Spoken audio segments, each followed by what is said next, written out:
3, 3.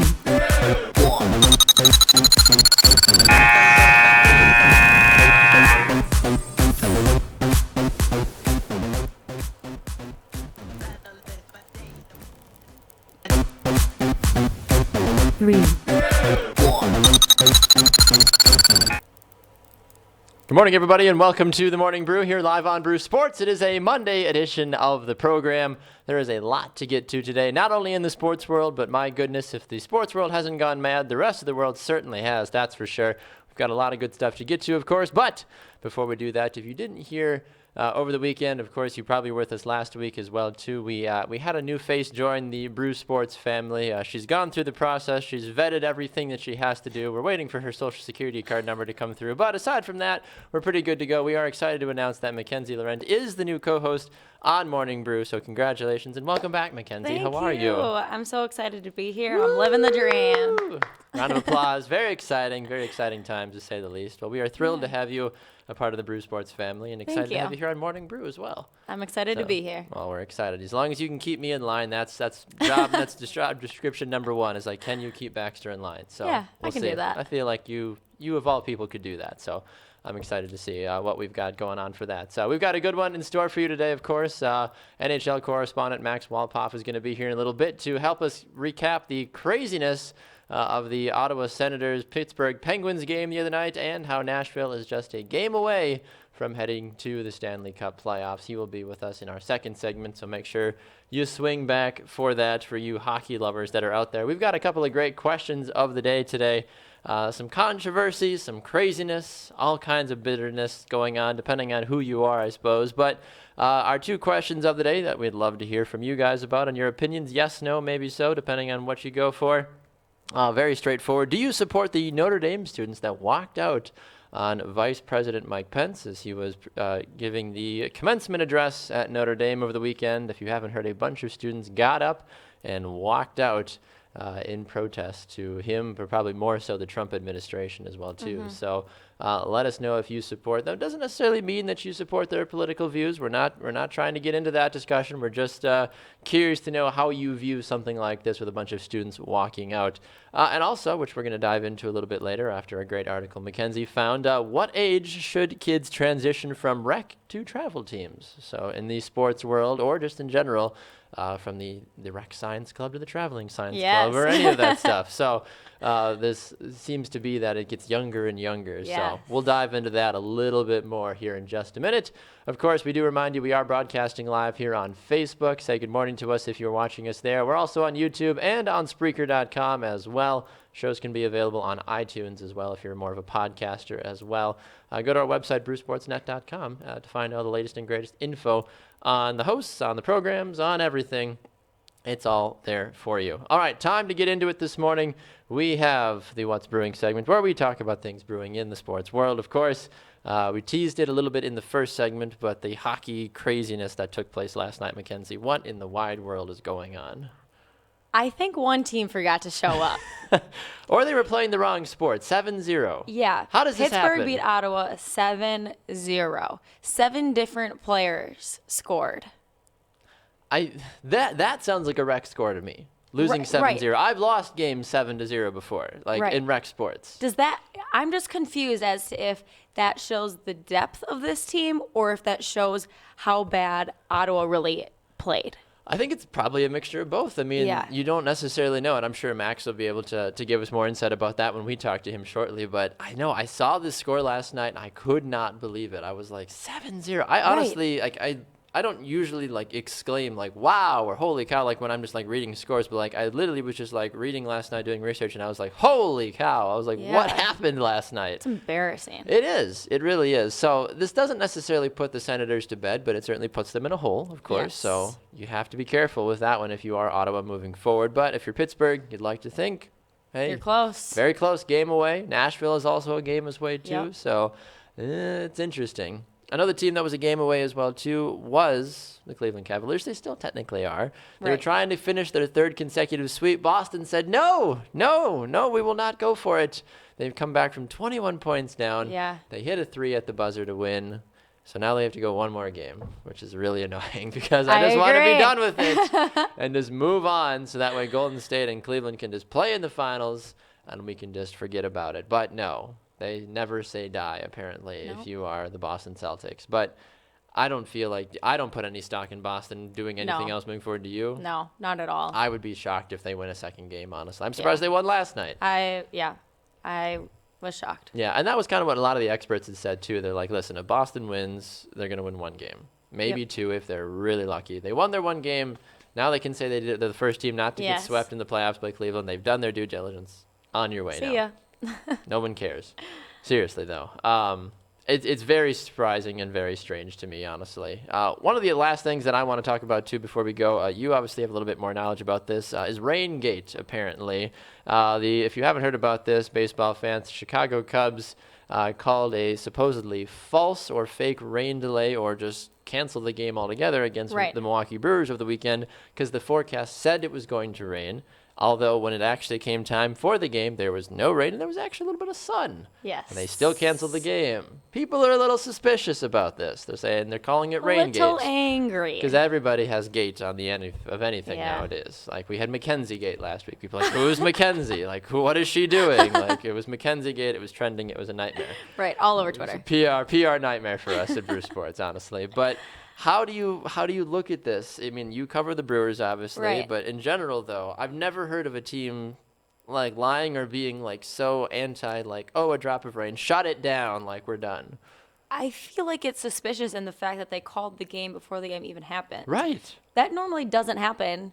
Normally, I mean, if it starts raining or it's a thunderstorm and you don't have a covered stadium, then maybe you have to delay the game for a bit. And they did do that at Wrigley last year towards the end of their season. So I'm not sure why they did that. It seemed rather suspicious to me, in all honesty. When I heard about this, Brewers general manager David Stearns and then also Craig Counsell, the manager, were both rather upset about it. And Counsell came out and said, it's the first time for us that we've had players treated for sunburn after a rainout because of the fact that there was sun out there. So you could see the frustration in that regard. So fans were not happy about it. Oh, and so I did find the player's name. His name is Tyler Cravey. Oh, I could okay. be pronouncing his last name wrong. So he was called up by the Brewers for the game. Okay.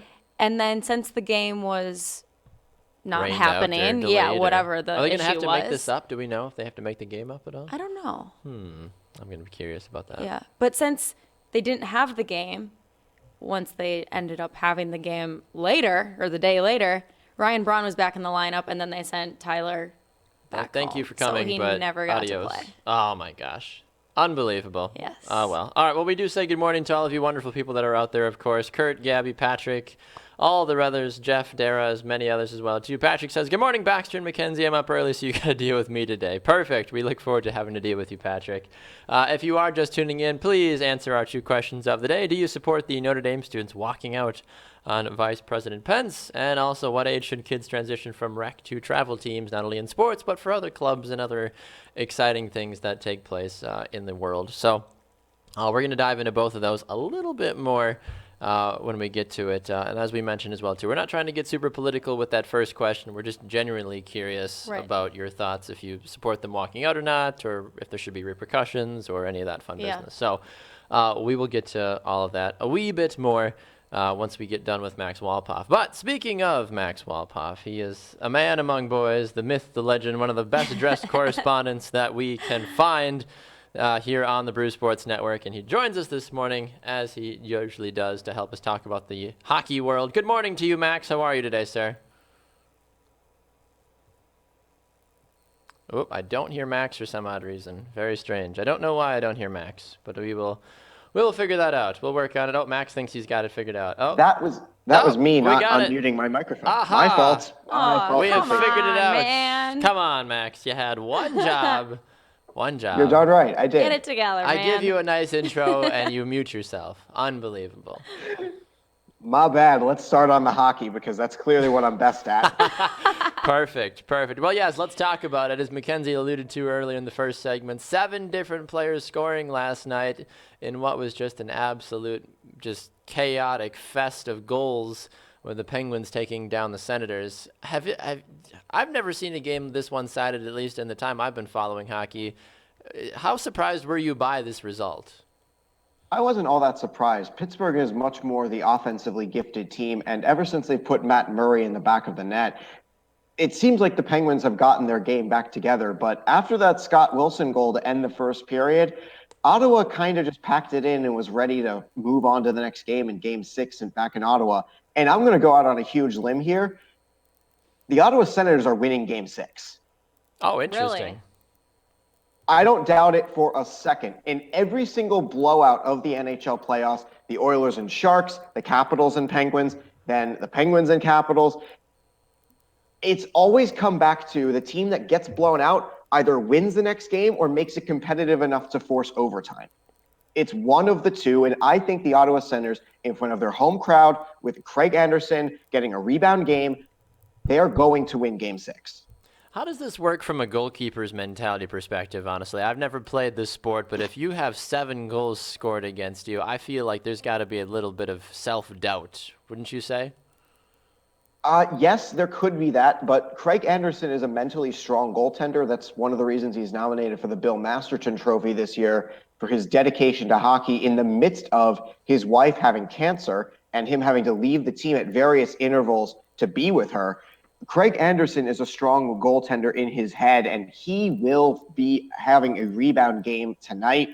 I definitely foresee maybe a little bit of struggle if the Penguins get an early lead, but if the Ottawa Senators can hold on and play that 1-3-1 that they're so infamous for, have their way with Pittsburgh. When you look at the other series, too, you switch over to Nashville. They got a victory over the weekend to push their series 3-2. It's kind of looking, at least as of right now, I know we still have a couple of games to play, it's looking like it's going to be Nashville and Pittsburgh in the finals. Have you seen enough from Nashville to believe they have what it takes to win the Stanley Cup this season after their last 5 games in this series?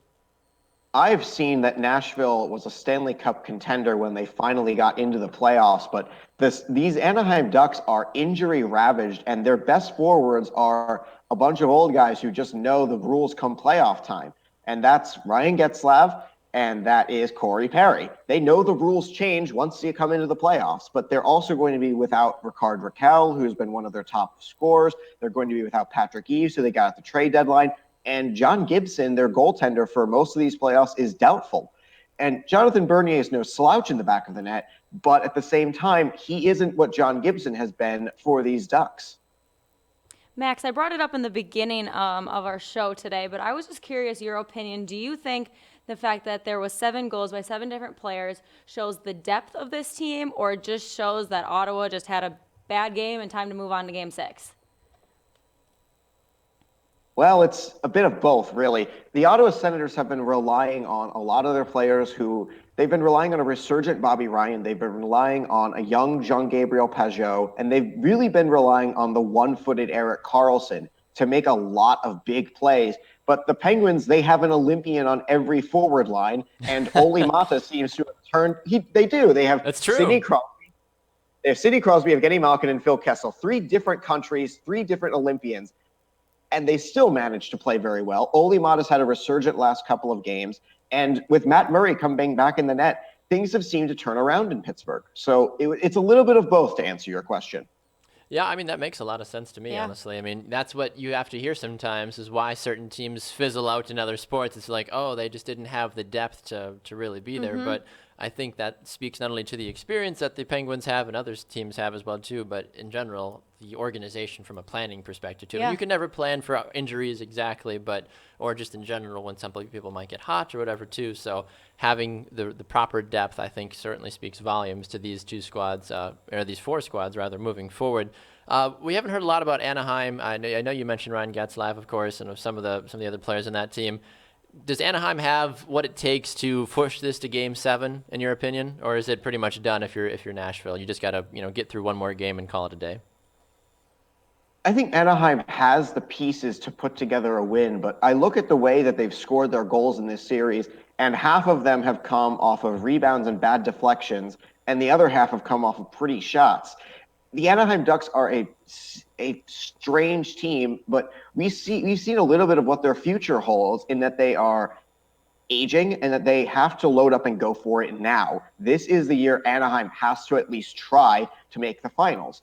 But while they do have the pieces to do it, I think the Predators are a much stronger team, and they're also a much more cohesive team. And we're seeing it now with Nashville fans greeting them in the airport to welcome them back to their city. Nashville has bought into the Predators, and if the Predators don't reward them with a run at the Stanley Cup, I'm starting to see maybe they experience a bit of a downfall next year. Last question, at least for me, before we let you run. Stepping outside of the playoffs as a whole, you and I had talked about this about a month or so back, about how the Golden Knights, of course, are just going to continuously be such a fun thing come the offseason. I know that they're still trying to get their pieces together, and we haven't seen the players protected or unprotected at this point. But have there been players that you've seen in the playoffs that you think may find themselves moving to, might be getting selected by by the Golden Knights come that time?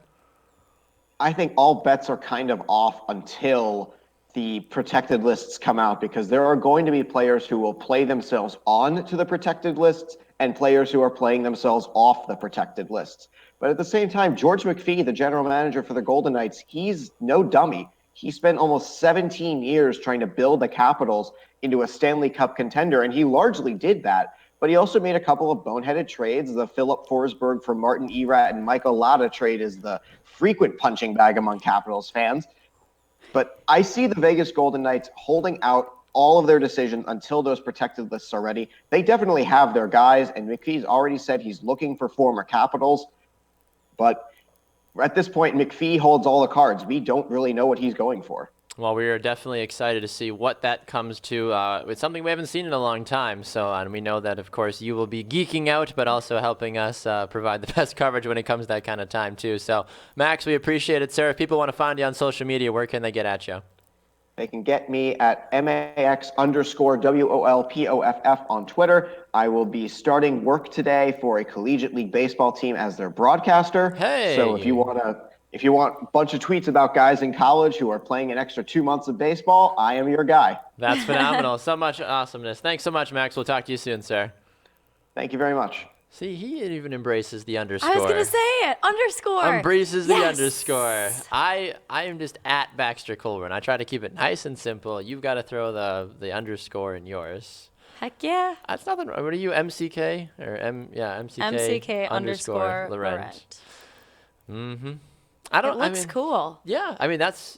I guess so, if you're into that sort of thing. I don't know. Some people put too much effort and time into their Twitter handles, I guess. I'm like, listen, I have the only person in the world that has Baxter Colburn as their name. I've looked it up. I'm like, well, I'm going to just keep it simple for people. I used to be Baxstar20. That was me for a while. I know. Wait, is that your Snapchat name? It used to be. It might still be, actually. I don't know if you can change your Snapchat names, but that's what it was on Instagram and all that stuff, too. People always thought I was super conceited, like, really, Baxstar? I'm like, it was a nickname that I was given from a fellow teammate when I played soccer, okay? He used to call me Baxstar. I was like, oh, that's cool. Yeah. And I didn't think about it like... soaked it up. I didn't think about it as a conceited way when I was a kid. I was like, oh, that's cool. And then I started using it for different screen names because I'm like, well, okay, I won't use Baxter because you don't want to, like, completely use your real name. Mm-hmm. And then people were like, really, Baxstar? I'm like... Talk to Josh. He's the one that gave it to me. I don't know. What do you guys want from me? I don't know. I never lived it down, though, for a while. And even for a while, people would, like, greet me, be like, oh, Baxstar. I'm like, really? Like, come on. Yeah, that sucks. Leave it alone. Oh, my goodness. Let's look at the comments here fast because people have been giving us their 2 cents, not only about our questions of the day, but in general, just checking in. According to Patrick, they will make up the rain game, it looks like. So that is good. That's good to hear. Not till July, though. I know. Seems a bit surprising, but I guess when the schedule is so packed in, I guess there's only so much that you can do on a short amount of time. Aside from that, my comments are deciding not to load for a hot second. I don't know if you have the comments in front of you. I do, yeah. So what else are people saying to us this morning? A couple people think 12 is a good age for kids to transition. Caleb says that 14 is the best age to travel to or change to travel teams. Oh, interesting. Okay. 14. Yeah, and then they just have reasons why, saying that they officiate or they have kids, and that's why they feel that those are the best ages. Interesting, yeah. Jeff also on Facebook says, well, Perry and Getzlav are veterans. I don't believe they can match Nashville's youth and blue line. That is a good point as well, too. So I want to dive into this this whole business that we've got going on. Yeah, this my computer's just locking completely up. So that's good. I don't remember exactly where we're supposed to go from here. I forget what we wanted to talk about, but let's talk about this whole youth and sports Okay. business, because it is one of our 2 questions of the day. If you It haven't is. responded yet, we'd love to hear from you. Please bring it for us today. We'd love to see what you guys think about our questions of the day. If you are watching us on Facebook, of course, you can comment there. If you're watching on YouTube, there's a way to comment there as well, too. Even if you're listening on Spreaker, technically, there's a way to go about it that way as well. So I'm looking at our 2 questions today. We ask, what age should kids transition from rec to travel sports? And we have a couple people voting, as we mentioned in the comments. One said 12, one said 14. People have been kind of going back and forth on this. So what say you about this? Because you found an article from Bleacher Report about a young MMA fighter that has kind of spiraled and kind of fired some people up about the age to be a part of things like this. Yeah, so a young girl from Japan, I believe she is. Yep. She's 12 years old, and she made her debut into the MMA. And the issue is that in Japan, everybody's all for it, all gung-ho, yay. But everywhere else is like, what are you doing? She is a child. See, 12 years old seems a bit early to me for this sport. And if you see the picture of her, she looks like she's about 7. Yes. And I she mean, might be, because sometimes in foreign countries, you know how there's always the issue with like China on the Olympics, like, oh, Right. no, the people are actually 9. Yeah. I know sometimes in their culture they just look younger. They do. I mean, they have very youthful faces and bodies. That makes total sense to me. But she does look extremely young. And what is 12 years old? 6th grade? Yeah, I mean, my brother's 13 and he's going into 8th grade next year, so he's in 7th. So yeah, I guess so. About 6th, 6th 7th grade? Because you're about 14 when you go into high school, right? Yeah, usually. Yeah. I was 15, but yeah, everybody's. I mean, it Okay, depends on when yeah, you're born, I right. guess, in the year, but So still. she's a middle schooler, and she's professional, and she's not going into like gymnastics or soccer. Right. She's like boxing and fighting, and it's a little different. Like, what if she were to suffer a concussion at 12 years old? Do you think that that's the thing? I feel like, do you think that there is a lack of parental caring in this sense, that they found out that she was a good fighter and like, oh, we could make some money off of I our was going to 12-year-old say daughter? it's just for money. It has to be. Why else Right. would you put a 12-year-old against a 24-year-old? Well, and she should be in school. She shouldn't, because you know she's training all day in Of the ring. course. Oh yeah, she's not. She's done with school. At Yeah. this point, she's realized like, oh, I went to school until I was 11. So you got what? 6 years? 5 years? How much do you really know at 5th grade or 6th grade? She probably just learned like long division. Probably. Yeah, I mean, my wife was a teacher for a couple of years too, and yeah, there was some smart kids that she would deal with, but that's because that's all they were focused on Yes. was school. I guarantee you, she did the minimum to do what she had to do at school, and then was then out in the real Well, world. and it's different when you're boxing younger. and Sometimes fighting. when you get to high school, those kids even out. You know, Right, people that were in exactly. advanced math are just in normal math now Yep. and stuff. So you can't just go off of that. No, exactly. And this is just a very intriguing thing, honestly, because, like I said, she made her MMA debut. People were saying that they thought this was fake. She was Yeah. able to go out and she won her first fight as well too. As a 12-year-old, she did. She beat the 24-year-old that she Okay. had to fight against, which says pretty bad things about the 24-year-old. But at the same time, if you're that 24-year-old, if I walked into a ring as a fighter and all of a sudden I found out I was fighting a 12-year-old, I would probably be a little skeptical or probably not try to fight as hard because I don't want to hit a kid. Like, I want to be known as the kid beater. Right, Like, that would be right. really weird. Right. And then the kid comes out and just pummels you and you're like, oh, well, interesting. So Oh, here, fun fact. It says she's been training 3 hours a day, 6 days a week since kindergarten. She's already had over How do you 100 know at that matches point? in Brazilian jiu-jitsu, kickboxing, and karate. how do you know in kindergarten that you are going to do this? I Right, don't like maybe it's an interest and you put them in karate classes Sure. once a week for an hour and then Yeah, it's like, and Call that, it you a- see that call all it the a time. day. Yeah, you see little Yeah. kids all the time, just Let 'em like, oh, I'm tumble gonna go play around karate and do all that fun Yeah. business. Like, that makes total sense to me.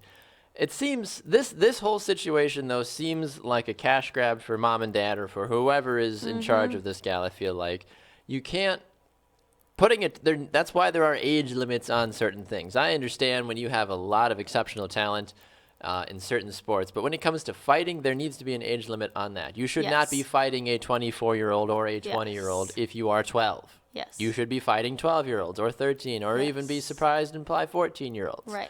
That's where that comes into perspective. But And to make it a little worse. Of course, because there's always something. She's 95 pounds, 4 feet 11. And she's 12. That's interesting. You're not, I'm 5'2". I was about to say, I'm like, you're not much taller. No. But I'm pretty sure 4'11" is the max. Oh, maybe it's 4'9". That's the league, like the max for Legal like a midget legal or midget, whatever, right? Yeah. But I mean, she's 12 years old. Right, though, she's still so, gonna So you grow. say, in theory, Yeah. she's got room to grow. She'll Oh, probably yeah. be close to your height, if maybe a smidge taller when she's all said and done, because she still has a couple more But years to go. also, Japanese culture, people are a little shorter. Right, exactly, which is why I'm not really surprised in that regards about it. So this whole situation just seems ridiculous. I would never allow my children Oh my to gosh. probably not even be in fighting sports as a whole, but let alone fight somebody that Right. literally could be their parent if they wanted to. Oh, yeah. If you were 12, I mean, anyway. I mean, but- pushing it, but yeah. Right, exactly. Like, I'm not going to have my 12-year-old go and fight a college student or a No. college graduate. That makes zero sense to me. Seems dangerous, and it seems unruly, and it seems foolish as a whole. So, not Well, about that. I just keep thinking she's gonna get one knock in the head. Yeah, she's and- done. Her whole career, I her whole mean, life, she just messed up her whole life. Yes, I completely There's agree. more to. I love sports. I do but too. there is more to life than sports. Preach it. It's true, though. That is the absolute truth, and that's actually a great segue, too, into our other Yes. tail end of this, because we're getting into summer, which usually leads to volleyball leagues, softball leagues, kickball, whatever. I'm playing in a men's soccer league in a couple of weeks, so Oh, I'm super fun. excited about that. Yeah.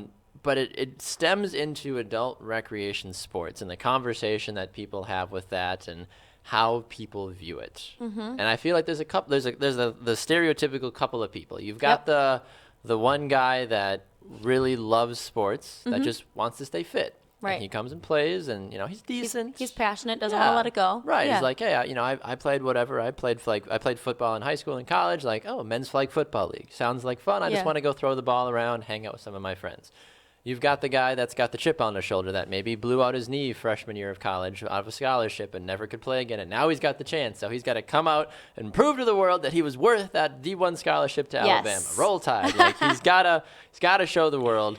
And then you've got those people that show up that just want to drink and don't care at all, but Yep. still decided to pay money to show up and be there. Like, They don't care to win the game. They're just winning the pitcher race. right, exactly. They're like, I don't really care. What did we win? Well, Yes. whatever. But those are the guys that then get yelled at the most by the meatheads. They're like, what are you doing? Like, Yes. make the play. You're like, what? What play? It's here for the drink. But it seems like it gets harsher every year, I feel like. Yeah. I know people, like one of our producers plays in a softball league. I know other people that play in softball leagues. And you just hear people, I feel like softball especially, men's softball, I never thought that would be the hard-hitting, boneheaded thing to do. Like, I've played men's rec soccer, and I can get into that later if I need Yeah. to. But it seems like people just get so invested in rec sports. Yes. Not pro, not college, rec sports, where it literally means nothing. Like, when we Right. say nothing, it means literally nothing. nothing. You get maybe a free pitcher of beer after the game, and if that's what your career is aspiring to, then good for you, Yeah. I guess. But why in the wide world? And you don't obviously want people on your team that don't care, because you want to Right. win, of course. Why play if you don't want to win? But the people that take it to the max, that are drawing up plays, 3 days in advance, that are going to other games and recording them, that are like Yes. scouting and trying to make sure the other team shows up late, like stupid stuff like that is like out of a movie, which actually does happen. Seems a bit excessive to me. Yeah. Have you been a part of stuff like mean- this before? Or have you? I mean, I know you're still in college, so I don't know how Yeah. much or even like, do you play intramurals at all at school? No, we don't even have intramurals. What? Yeah, we're too small of Whoa. a school. That's crazy. But okay, so my boyfriend plays in a softball league, and a couple of his friends play almost every night of the week in the Wow. summer. And there are people who play these men's softball teams, and they end up being so good that companies, like, they literally get paid Yeah. to play rec softball. Well, yeah. I mean, you'll find the sponsors that'll No, show no, no, up no, as well no. too. Like all inclusive trips to Las Vegas for What? tournaments and thousands of dollars a weekend. I'm serious. It's ridiculous. How does that even? Is that? I'm assuming it must be legal. I mean, but it still seems strange. It's though. still a sponsor type of thing. Sure, But it's not but there's like extra things it's not that like, go hey, into come it. to our restaurant after and wear your jersey and we'll give you a pitcher. Really? Yes. There is so much money in men's softball. Why? Is it? I don't do know. people actually enjoy that? That seems a bit strange. If you look, there's leagues in like every single town of Wisconsin. Well, yeah. I mean, there's the church leagues, there's the bar leagues, Yes. there's the whatever knitting club leagues. Like people anywhere love to Yeah. play in these rec. Yeah. I've never played softball. I've played like for fun with friends and stuff, but I've never been like on a league in that regard. Yeah. I feel like people even get more hyped up for volleyball as well too, like Yeah. co-ed.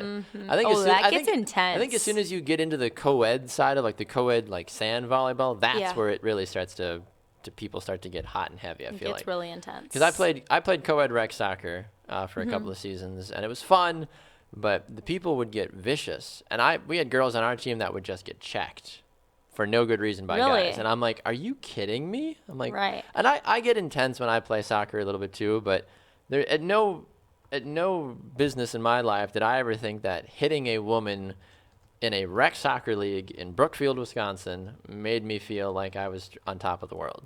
Never once got that thought through my head like, aha, I am now in charge. I am the best player on the field because I took down Susie over there and got the ball back. Like, Right. it's one thing to play the game and like be a little physical, but like to full on like drop a shoulder and like, flip somebody, like that is where you need to cut yourself off when you get to that point. Yeah, I agree.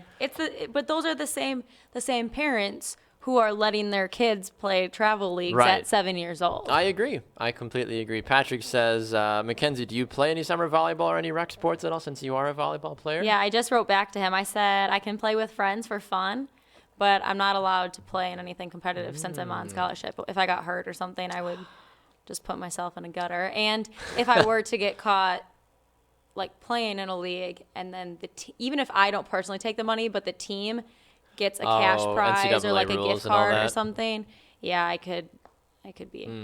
Notice how she dropped that, like, well, I'm on scholarship, so, like, I can't, like, do that. Well, Like, no, she but if just- you're not, then it I doesn't know, matter. I know. I'm just kidding. But she was so, like, whatever about it. Just, like, being on scholarship, it makes me kind of a good player. Pretty decent. It's what I do, so. I'm not saying it's a bad thing. We should find Mackenzie Loren highlight tapes. Should bring those in. I've showed videos of me kicking footballs before, and people, have mixed reviews Yeah. about that, so. I'd be interested. I mean, because I do weird stuff when I kick footballs nowadays. I made a 40-yard field goal with a ballroom dancing shoe on the other day just for fun. Because I ballroom danced for a couple of years. Right. Fun fact. So I made a video a couple of months ago trying different shoes on and kicking field goals from like 30 and 40 yards. And my one that I showed the other day was I had a 40-yard field goal with a ballroom dance shoe on. I kicked a field and I made it. I was like, woo! Which is fun. I don't know. Wait, so you just decided, I think I'm going to take these shoes and then Correct. go to the football field, and then I'll Correct. see if I can make it, and then I'll try once, and then I'll leave. Well, I mean, I took a couple of different. Like, I brought a dress shoe, a ballroom dance shoe, a tennis shoe, an indoor soccer shoe, a cleat. Yeah. No. What? Is that what you do for fun? Well, when I didn't have a child. Don't you have a or- child? When I didn't have a child, I filmed it. I think either Oh, right when he okay, was this first. was before. Like right when he Okay. was first born, or right before he was born, kind of a thing. Yeah, I'm not like running around like woo, parents. See you later, honey. Got to take my ballroom shoes Yeah, to the exactly. field. No, that's not exactly what it is. Yeah, Tiffany says you're a badass. I really doubt that you mean that, Tiffany, but thank you. Yes, running around kicking field goals, which is already sissy enough because you're a kicker, and you put a ballroom dance shoe on as well too, and you are just prime sissy at that point. So it was a fun video. Get over me, all right? What do you want? I made the field goal. You put a ballroom dance shoe on, and you kick a field goal. Tell me how well you do. There's a science to it, okay? Bunch of haters. Lord have mercy. People answering the question as well too that we asked about the age limit from that. People said, yeah, Josh said 12. A 12-year-old fighter fighting a 24-year-old just seems absolutely crazy. Patrick also said that he agreed with Josh in that regards, and he said 12 is a good age to start the transition into more of the travel sort Yep. of competitive. He says he officiates several sports. And he says he finds it crazy that kids are playing on competitive travel teams at ages 8 through 11. He said, along with a couple points Josh made, you see too many kids get burnt out at an early age. True. While some may disagree with this, I personally believe the age of kids being specialized in sports is not good for them. Yeah, Yes, I'm all about not specializing in sports. I grew up in a family to this day. So I only played 2 sports in high school, but my brother's a 3-sport athlete, state champion in multiple of them. And like my dad is like, even if you don't like that third sport, you will play that third sport because that third sport is going to make you better at your main sport. Oh, interesting. So you do support that, or you don't Yeah, support that, playing sports it's- outside of what you play? I mean, I grew up playing football and soccer just because in Florida I could get away with that because football was a fall sport, Right. soccer was a winter sport. So I just transitioned, and then I just kept playing soccer to fill in the rest of the time as well. Yeah. It makes sense. I got asked to play or to run track, I guess, in the spring, and I opted not to because I wanted to keep focusing on soccer. But it is like, and I had this conversation with my mom recently too, because my brother is 13 and he's been playing soccer the last couple of years, and I've seen him start to kind of pull away from wanting to play soccer. Okay. And I told her, I said, you need to have a conversation with him and see if he wants to keep playing or not, because 13, that's where, for me, that's when it kind of clicked for me, is when I was like, okay, I want to play soccer in high school and college and pro at that Okay. point in my life. I'm like, that's when I wanted to do it, was 13, 14. And I'm like, he's at that age where he basically understands the world ish Right. as much as you can at He's 13. supposed to be in high school. Right, exactly. I'm like, you need to give him the option, because if he doesn't want to play soccer going forward, he is wasting his time. He's wasting your money. He's wasting people on the teams that he'll be a part of. If he doesn't want to be there, it doesn't make sense. Right. Don't put him through that. And she agreed with me too. So I mean, she's gonna obviously, they'll figure that out come this upcoming season. I'm like, take off a season and then see if it's still there or not. Right. Maybe he just has come so blasé about it because you play soccer in the spring and the fall in Florida. And maybe he's, because he plays it so much, he just has kind of become blasé to it. Like, Right. whatever. I got another season coming up. Like, take a season off. See if that reinvigorates the fire or not, Yeah.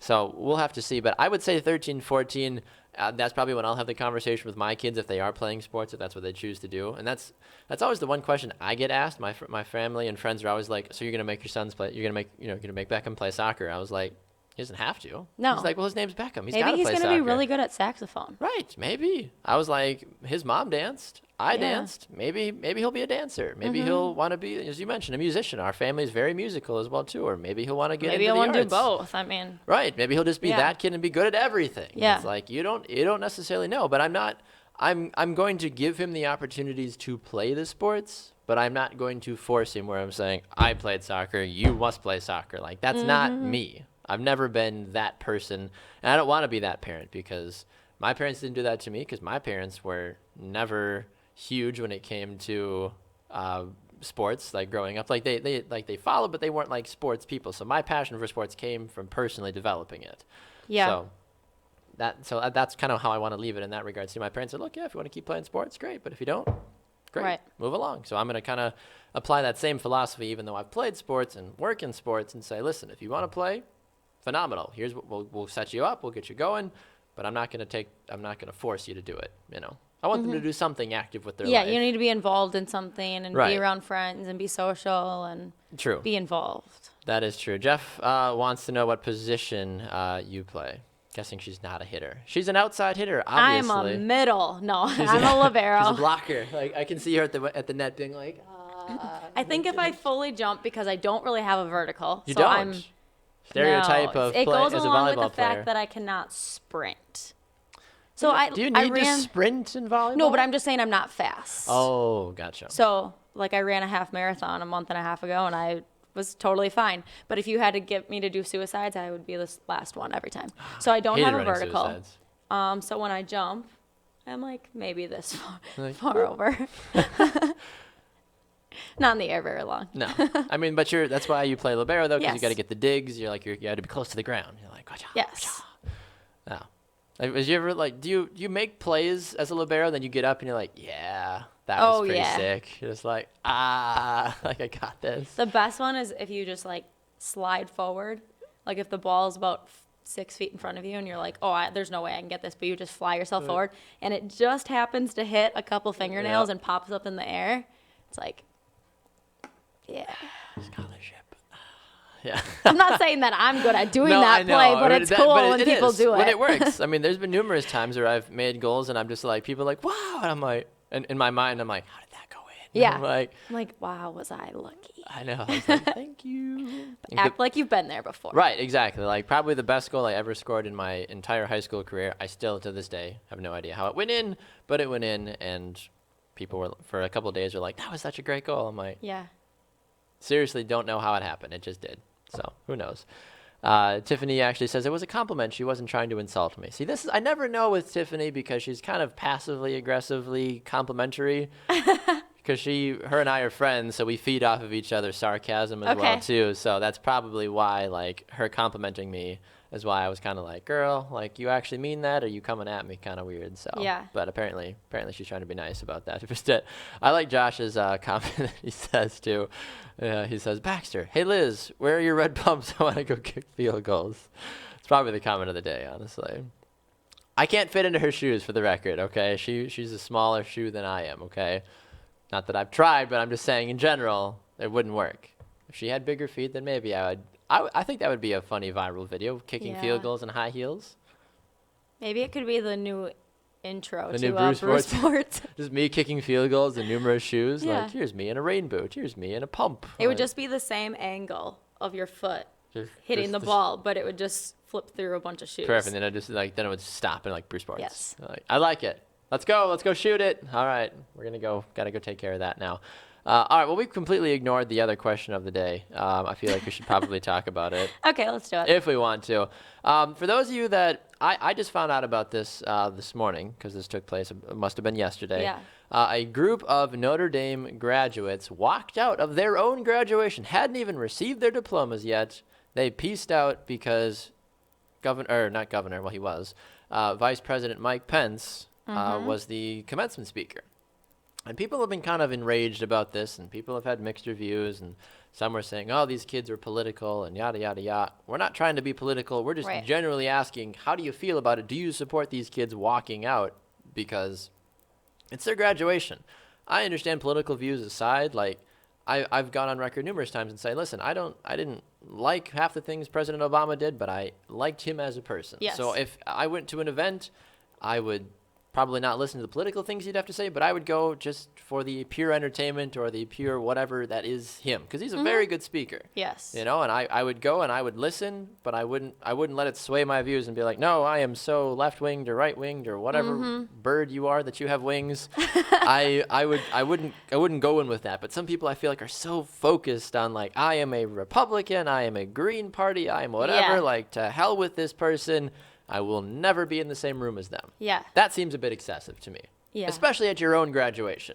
Who Right. works 4 years, 6 years, 8 years, depending on what degree you had, to go to graduation, to find out, oh, there's somebody that is here that I don't agree with, to then walk out? Right. Really? You can't survive? I agree with you. I also agree with Jeff. He commented, says, I don't support the walkout. First, let me say I am really not a political person. I'm not either. I don't identify one way or the other. The family I grew up in does not identify one way or the Yep. other. We try to go what's best at that time for everybody as a whole, whatever, Right. however you want to say that.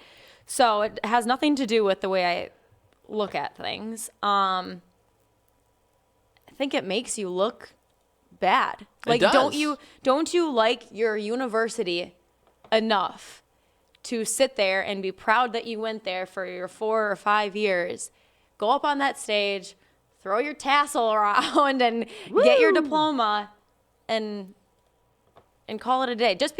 How many times have people sat in a speech and not agreed with what the person in the class said, not Yeah. agreed with with what the teacher in the class said, Right. but you sit there because it's a respectful thing to do, and then you leave there, and then you never have to talk about it again if you don't want.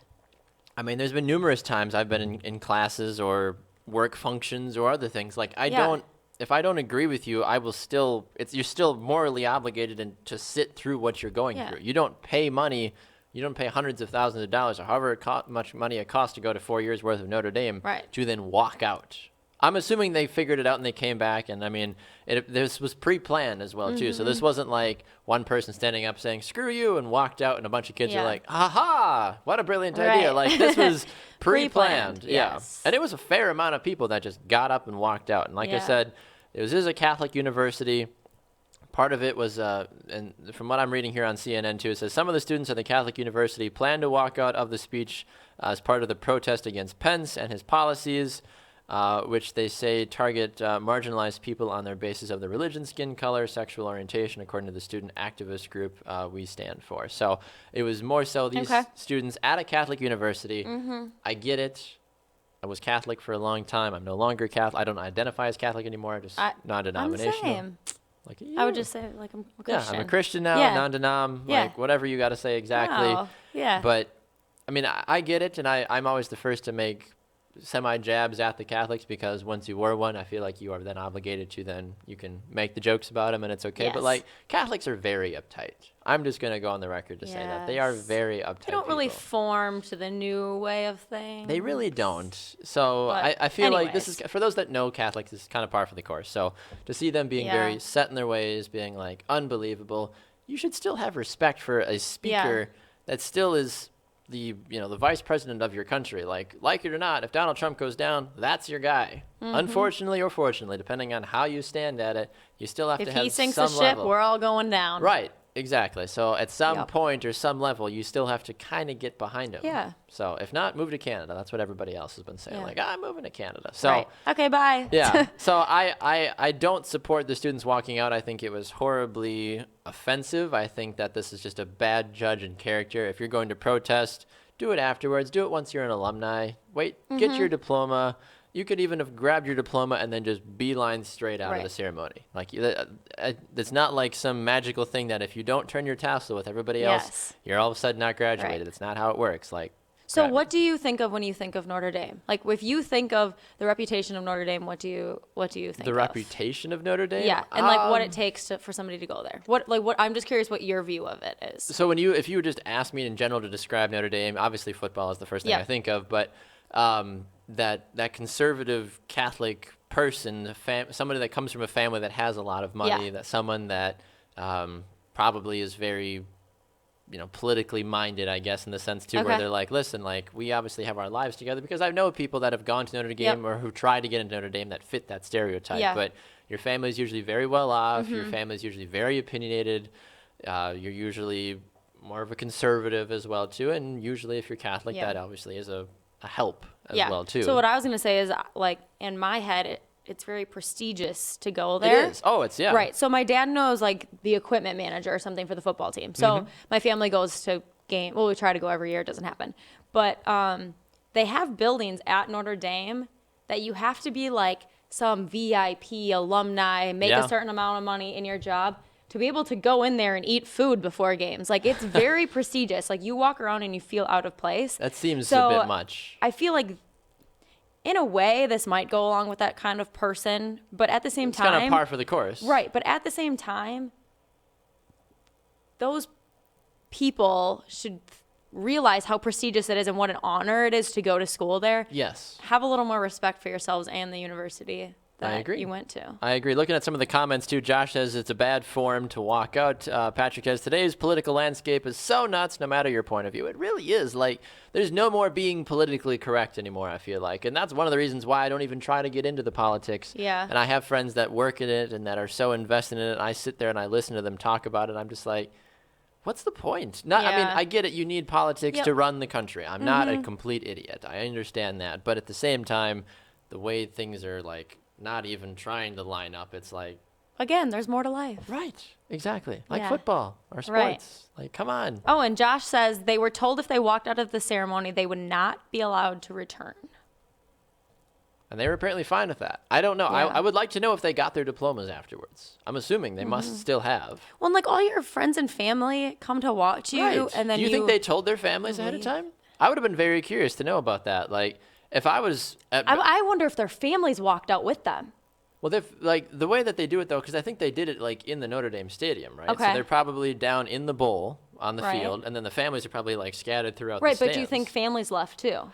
Maybe. I don't know. I didn't see Yeah. about that if they did. If somebody knows about that, please let us know. I would be very curious to know about that. And Tiffany, of course, is yelling at me because it wouldn't be a day if she wasn't. She says, watch it, Notre Dame is the best. And I'm not saying Notre Dame isn't the best. I have mucho respect for Notre Dame. That's what I'm saying. It's very prestigious. I wanted to go to Notre Dame when I was younger. I wanted to play. One of my favorite shirts that I had until my son ruined it was a Notre Dame soccer shirt. Like I Yeah. wanted to play soccer for Notre Dame. Growing up, even those that Right. love or hate the movie Rudy, like that's what I was. cool. Like I want Right. to be a part of the tradition that is Notre Dame. And Exactly. I have a big respect for it, but I have a little less respect now for the students that are in part of Yeah. it because of how they do this walking out. And I wonder if this is going to be a trend now moving forward, because you don't see a lot of politicians speaking. I mean, you get like the Will Ferrells, the Katy Perrys, the whoever. I was at a graduation over the weekend. Granted, it was a liberal arts college. They had a former pastor there as their lead speaker. Okay. Like, it happens. You know, like you're not going to always land Right. the So, big like, ones. if somebody's there and they're not religious, Right. they say, "Screw you, I'm out." Yeah, it was a No, it you're was a, just it was a respectful of former them. You Lutheran sit there. pastor. Yeah, it was a former Lutheran pastor. I'm not Lutheran. Right. I wasn't sitting there like walking out, being like, "All right, honey, grab your stuff." Like, I don't care. We came to watch these people. I don't believe what this guy's saying. Let's get out. Yeah. You don't. I don't get it. You're there for a specific reason. You're there to support people that you care about and love, and you go through the ceremony, and then whatever conversation needs to happen on the car ride home, and that's the thing too for parents. Like, if for parents that were probably at that, they probably had a lot of things to explain to kids. You know, probably 8 through 12 or 8 Yeah. through 14 that are like, "Mom, why are these graduates walking out?" Or "Why did cousin Joe walk out?" Well, this is why, X, Y, Z. So then it's a conversation, and then it has to be dove into or dived into. I never know how to say it. Dove into? Yeah. Dove in? Well, and like I told you before we started the morning brew this morning, I had a classmate walk out of high school graduation. Yes. And he was the valedictorian. He gave Unbelievable. He didn't really give a speech because they didn't let him speak, because the speech that he prepared and like auditioned with Which is not good? Yeah. Oof. But he got his name called as valedictorian, walked up there, basically said, "Screw this school." Yes. And I think he actually might have done that, and walked out, and everybody was like, but the best thing was nobody gave him a reaction. Everybody watched him walk out, and then everybody turned, and it was over with, and we continued And he with the kept graduation. going. Nobody gave him the time of the day, because I don't know what point he was trying to make. Right. But Was he that frustrated with the school? I don't know. I mean, He was probably mad he didn't get to give the speech, honestly. probably at that point. I'm Right. sure he was probably sitting in his room being He had like a like 4.7 screw- GPA I or hate something those ridiculous. kids. But yeah, so he walked out. But I liked that. Obviously, it's a high school graduation, but there were no articles. Nobody talked about it after. Nobody had really Interesting. nobody I had followed him I had out. not heard that. Nothing. And I think that's what you need to do, because that's why, I mean, in general, like going at a brighter scope, that's why people like LeVar Ball and others continue to get so much press. And I know for those of you that watch this, you know that we give him press, but like, that's why things like this continue to grow, is because we as a society usually try to like stoke the fire more if we can, instead of just suppressing it, being like, okay, like this is Right. foolish, water on the fire, See we're ya. done. Yeah. Let's move on, kind of a thing. Yep.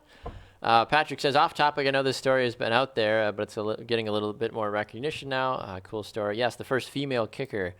We talked about that a couple of weeks ago, I believe. I feel like I bring up my dad like 50 times a week. That's fine. But she's going to the school that my dad went to in Colorado, so kind of cool. I mean, fun fact, if you haven't figured it out by now, McKenzie or McKenzie's dad knows everybody. So Yeah.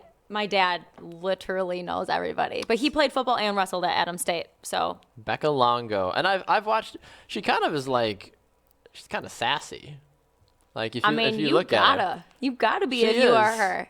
Like, and it's funny too, because she's like blown up on social media as well Yeah. too. Like, if you want to talk about someone that now has a ton of pressure to succeed, she's playing D2 football. Yes. Nothing against D2 football, but it is Division II football. Are they NCAA? Yeah, I'm pretty sure. Because I believe when my dad went there, obviously Adams State should become 60 the first. years ago, it was NAIA D1, I believe. Yeah, they're saying they changed? Okay. first to play on scholarship at a Division II level or higher. So yeah, Becca Longo.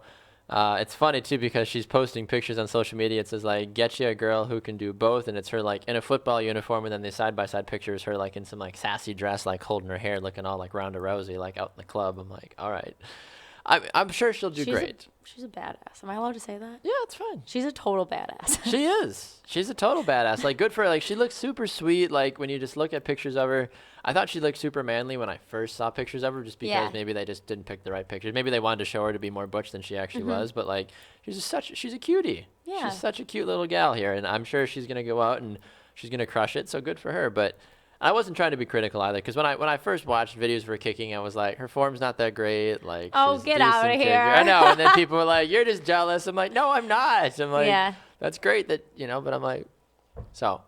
But you know how this is gonna work, though, right? As soon as she does anything relevant, it's gonna be on ESPN.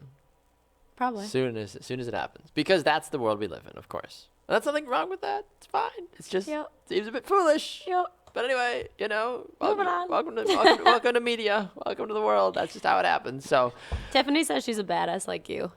she is. No, Tiff. I would say that. I mean, I would say I that wonder if she'll kick in heels. she should. I would. Now I want to go and challenge her to a kickoff, and not like a regular like kickoff, but like a kick off. Anyway. Not like the start of a game or after a touchdown. Anyway, you get what I'm saying. Anyway, don't read into it. I think that'd be a great segment. I would gladly walk out there and challenge her because I can still kick with the best of them. I was kicking 50-yard field goals a couple of months You should ago. try to get an interview with her and then see if she'll. Fly me out to Colorado. Where does she? I don't even know. Is she from Texas? Where does she currently like reside? I don't know. First female. I don't know where it says she's from. Adam State has found its kicker of the future, and she's female. I have no idea where she actually plays. Longo as a kicker reportedly converted on 30 of 32 point after attempts and connected on a 30-yard field goal as a prep senior. 30-yard field goal. Huh. How interesting. I'm sorry. I'm not trying to be mean, but like. I mean, no, You're not going to make it far kicking 30-yard field goals. You're just not. How did she get noticed? Because from a scholarship, because people were taking video. You had to have. How else does anybody get But I'm saying there's recruiter? so many guys that can like my brother can consistently kick 40-yard field goals. Yeah. Almost consistently kick 50-yard field goals and like. Is your brother a kicker? Yeah. Oh. He plays wide receiver too, but. Hey, me too. But like, it's not like people are swimming at his door because there's a lot of people who can. Right. Do that. It's so how because did she? It's because she was probably branded or promoted. I think she was. I forget how she actually was. I forget the official story of how she was actually discovered, but there was something to do with it where somebody was at the right place at the right time and noticed her, or something ridiculous like that. But I wonder if she started competitive football at age 12. Probably not. I don't think she was probably out there hitting people. She's probably found and I've said this too, like there was a gal that went to high school the exact same time that I did that started as the kicker for one of the big high schools in Naples when I went to, because she was clocked it because she ended up playing D1 soccer because she was phenomenal at it. Like she was clocked at kicking a soccer ball at like 70 or 80 miles an hour. Wow. And she could kick a football around 60 some miles an hour because she just had like a ridiculously, wasn't much taller than you, a little bit taller than you, but like just had a powerful leg and just had the technique down. But she didn't get nationally recruited for football. She was recruited to play soccer because she was a phenomenal forward or midfield or whatever she played. Like, that's what people wanted her as. Wow. So. Well, her career was probably longer than this girl who's going to play football because what is this girl supposed to? She's not going to play football after college. That's the thing. Like, she's not going to become the first female NFL kicker. Right. So. There's too many rules and regulations, and there's too much with the guy versus girl sort of thing, I feel like. So. Like, nothing against her, but, like, this girl would literally have to be able to walk out and kick 50-yard field goals consistently to even be considered for an NFL spot, even remotely considered. But if Tim Tebow can get a starting job, did you see Patrick's comment at you about Tim Tebow? I did. We'll probably find a way to talk about that at some point. Tim Tebow, his third home run of the year. I always find it funny, too, because this is nothing against the Columbia Fireflies or wherever he plays right now. But, like, I've reached out for interviews to talk to Tebow and other people as well, too. Like, a part of the organization, they've always been like, oh, we can't do it. And then he pops up on The Tonight Show and he pops up on ESPN. I'm like, apparently you're just so busy catering to everybody else's needs, but it's fine. You're not bitter about it at all. No, I just want to have a conversation. Similar like with LeVar Ball. Like, I don't want to, like, I'm not trying to, like, make him bigger and better. I just want to have a conversation with these people. Oh, well, I admire Tim Tebow. I always have. I was going to say, I actually like him as a person. So. I do, too. He's a phenomenal guy. So, all right. Any closing thoughts for us at all today before we jump out? We've had a lot of great comments today, so a special thanks to everybody that has been commenting and tuning in today. If you haven't taken the moment to answer our questions, I'd love to hear from you fast before we dump out. Do you support the Notre Dame students walking out on the vice president who was giving the commencement speech at Notre Dame? And also, what age should kids transition from rec to travel teams?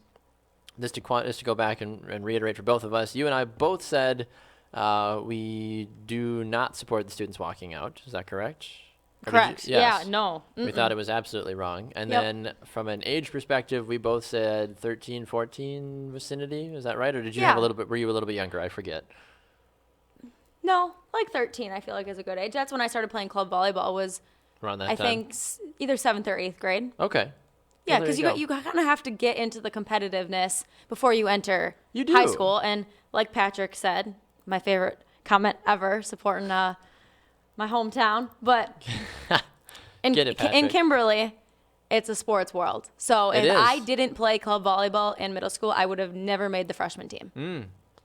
Well, there you go. And I feel like it's for certain sports, like you can get away with not playing like club not in before high Kimberly. schoal. But in Kimberly, like that's just how it rolls. Yes.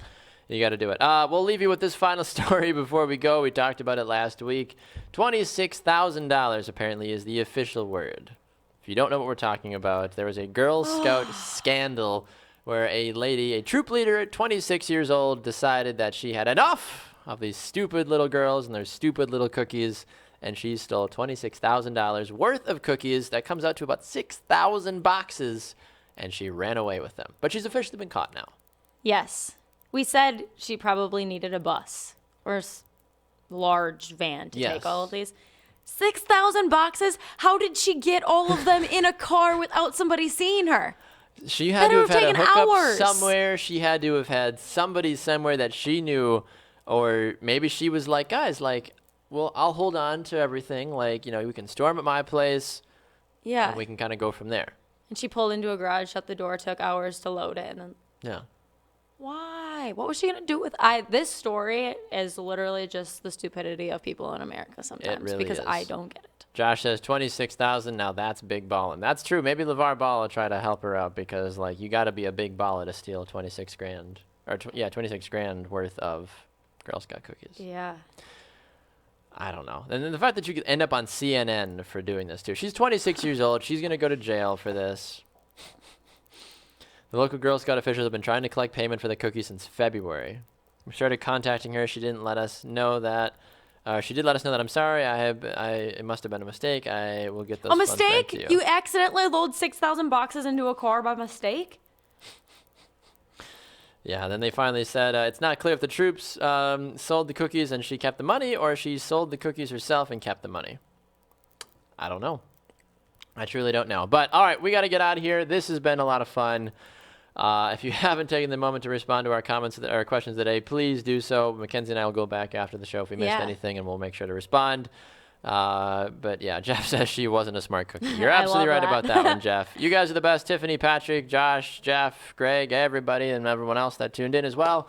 Thanks so much for watching. Remember, we are here on Mondays at 7 a.m. Central Time live on Brew Sports, on Facebook, on YouTube, and on Spreaker.com. And then, of course, find it all on our website, brewsportsnet.com. She is Mackenzie Laurent. You can find her at MCK_Laurent. Yes. I am at Baxter Colburn on Twitter. Brew Sports is at BrewSportsNet on Twitter and Instagram as well. Coming up next, it is Monday, which means it's halftime with myself and Tanner Burke at 11 a.m. Central Time. Come back, enjoy the craziness. It's Trivia Monday. Someone's getting pied in the face, so you know that's going to be a good time, that's for sure. So for Mackenzie Laurent, I am Baxter Colburn. Thanks for watching. We'll see you guys tomorrow on The Morning Brew.